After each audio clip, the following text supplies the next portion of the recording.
Latin America, Lesson 6.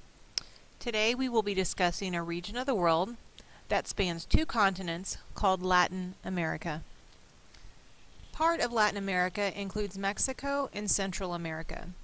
Mexico and Central America are both included in North America, but because of history and heritage and culture, are included in the region of Latin America.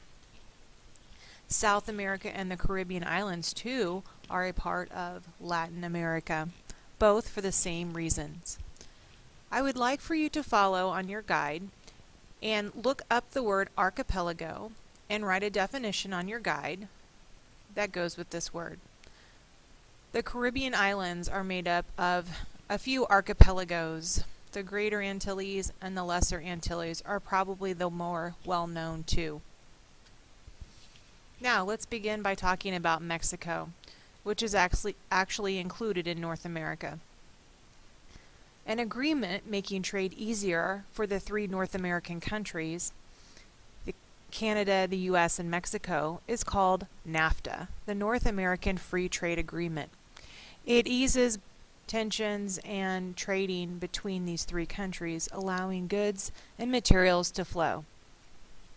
When discussing United States and South America, we must also talk about gangs and drugs.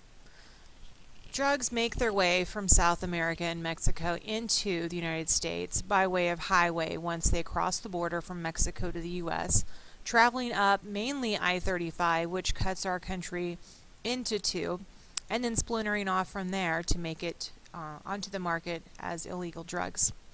Now, we're talking about a vast amount of drugs and money, millions and millions and millions of dollars that comes into the United States from South America on a yearly basis. Some of the drugs have been caught at the border, and we know that people go to great lengths in order to get the drugs smuggled into the United States, hiding them into a variety of places, in cars, in panels of cars, also inside gas tanks where they actually dismantle the gas tank and wrap the drugs, putting them back into the gas tank and then attaching the gas tank back to the car, filling it back up with gas, and driving it across the border.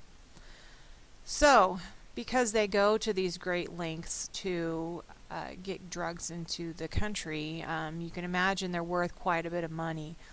And with that goes the power and control of controlling this drug trade, as well as the money that is made from the drug.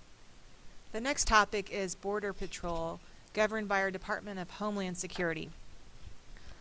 The job of Border Patrol is to maintain our border, keeping it safe and secure, and from keeping people from coming into our country illegally. This job is difficult, especially at night. Many people are stopped as they try to enter our country illegally on their way from Mexico or from other Central American countries into the United States to start a life that is more favorable than the one that they left. Spatial inequality in Mexico City. In Mexico City, probably the phrase that sums it up best is that there is not enough. There is not enough land, housing, or clean water. There is not enough jobs for everyone, which causes more poverty and crime rates to increase. There is not enough land for everyone to use. In fact, only 15% of Mexico's land is good for farming. In fact, most land is held by only a few small wealthy owners, and small-time farmers can't compete with the big farmers because they can't afford to buy seeds, fertilizer, and machinery enough to end up with enough crop to sell and be competitive in the market.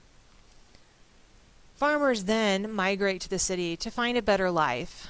A lot of it has to do with getting their children into schools and having a higher standard of living and a nicer life for their children. Let's talk briefly about the history of Latin America. It is important to remember that this region was colonized by the Europeans and the Columbian Exchange, which affected this land greatly. This is the movement of plants and materials, as well as diseases from Europe to the New World. You can see in the diagram that the Columbian Exchange included things from the Old World being transported to the New World, and vice versa. Now you might also be familiar with triangular trade, which includes one other stop, and that would be with Africa, because we also see an influx of Africans to this region during this time period as they were brought here to work on plantations and farms. The Panama Canal, which was started and completed in 1904, was a shortcut between the Pacific and Atlantic Oceans. It saved many weeks' time in shipping from, say, New York to Asia, because instead of sailing all the way around South America and Cape Horn and going back up north to Asia, you could now cut through the Isthmus of Panama.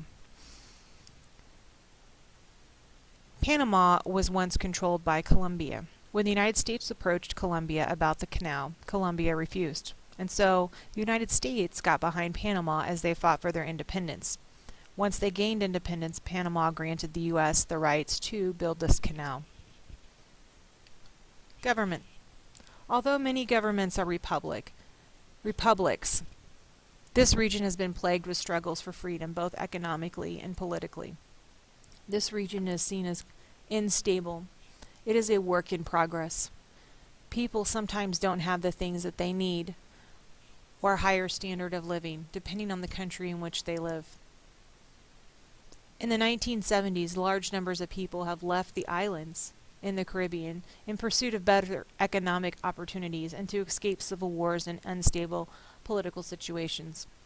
Puerto Rico is a special place. It is a commonwealth of the U.S., which means it is a self-governed territory. Puerto Ricans are actually U.S. citizens, which means they can serve in the military, but they cannot vote in U.S. presidential elections. This leaves a sour taste in the mouths of Puerto Ricans for the most part, and there has been discussion about adding Puerto Rico to the United States as its own state. Recently, Puerto Ricans voted over 50% to do this. Now, it would take an act of Congress to actually grant statehood to Puerto Rico. And most Puerto Ricans I know are proud to be Puerto Rican and do not desire to become a state of the United States. Culture. Let's briefly talk about culture. The primary language spoken in Central America is Spanish, and religion is Catholicism. In South America, many people speak Spanish, but you will also find other European languages such as French and Portuguese in Brazil. It is common to be bilingual and to speak more than one language, maybe even a native dialect. Native Americans have had great influence on the arts and music, as there are many indigenous peoples. Generally, children are required to complete elementary school, but few actually do for a lack of supplies, money, clothes, and the distance is too far. Many sports are popular, and family is the basic unit of society. Matriarchal is the structure of the family, meaning the mother heads the household. There is also heavy African influence, just as there is indigenous influence in art and music in the Caribbean islands. Now, geoterms. On your follow-on guide, you should define the following terms. Please stop and pause as needed. Indigenous people. Simply put, these are natives of a region. Natural disaster. Great destruction or loss of life caused by natural forces. Rural decline. Worsening economic conditions in the countryside, including rising unemployment and growing poverty. Spatial inequality. The unequal distribution of wealth or resources in a geographic area so that some places are richer than others. Standard of living. The overall level of comfort and well-being of a group or a country. Urbanization. The movement of people from rural to urban areas, resulting in the growth of urban cities. Tropical cyclone. A severe storm with high winds that spiral around a calm center. These are also called hurricanes or typhoons. Deforestation. Removing or clearing away the trees from a forest, often done for farming or ranching. Sustainable development. Finding ways in which to use resources without using them up. Terracing. The creation of flat areas on mountain slopes for the purpose of farming. This looks like steps up the side of a mountain. El Niño, a warm ocean current that flows off the west coast of South America every few years. It changes weather patterns around the world and will cause extreme weather.